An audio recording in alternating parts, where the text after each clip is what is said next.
Avant de commencer ce tuto, n'hésitez pas à vous abonner, à liker et à commenter, mais aussi à activer la cloche pour recevoir une notification dès la sortie des prochaines vidéos. N'oubliez pas que la chaîne a besoin de vous, alors n'hésitez pas, si vous le pouvez, à nous soutenir en cliquant sur le lien donation dans la description de cette vidéo. Merci à toutes et tous par avance.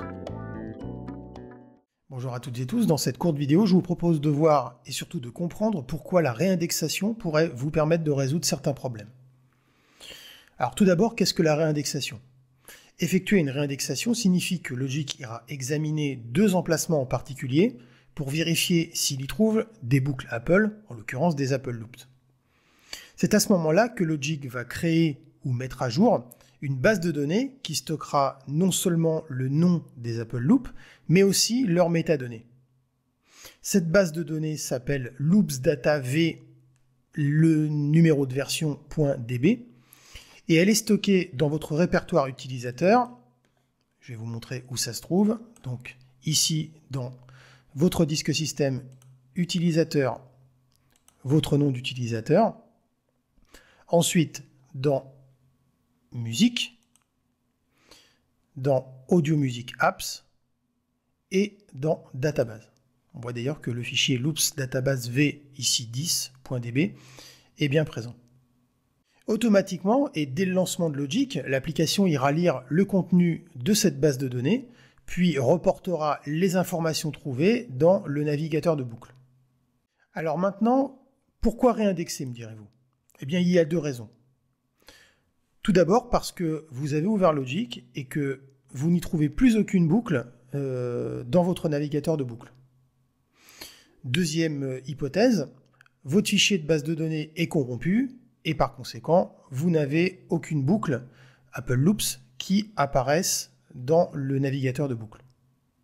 Alors, si aucune boucle n'apparaisse dans le navigateur, vérifiez tout d'abord que vos boucles sont au bon endroit et que vous ayez les droits nécessaires pour y accéder. Alors pour cela, allez jeter un coup d'œil toujours pareil, dans notre disque système, dans Bibliothèque, Audio, Apple Loops, Apple.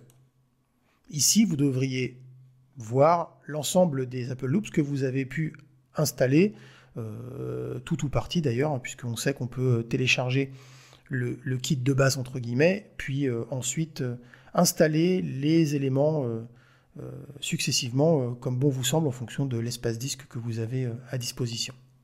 Si votre fichier de base de données est corrompu, voici la marche à suivre.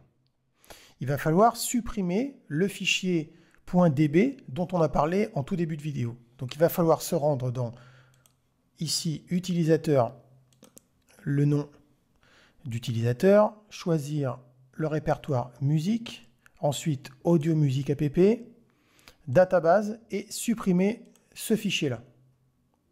Une fois que vous l'aurez supprimé, n'hésitez pas immédiatement après d'aller dans la corbeille et de vider la corbeille, puis tout simplement de relancer Logic, puis dans Logic, d'aller dans le navigateur de boucle qui se trouve juste ici, de cliquer ici sur les deux petites flèches opposées et de choisir l'option réindexer toutes les boucles. Alors, sachez cependant que Logic stocke également les favoris que vous aurez créés dans le navigateur de boucle dans cette même base de données. Donc malheureusement, en supprimant le fichier de base de données, vous perdrez aussi ces informations de favoris. Voilà pour ce nouveau tuto, j'espère qu'il vous aura plu et je vous dis à très bientôt pour un nouveau tuto.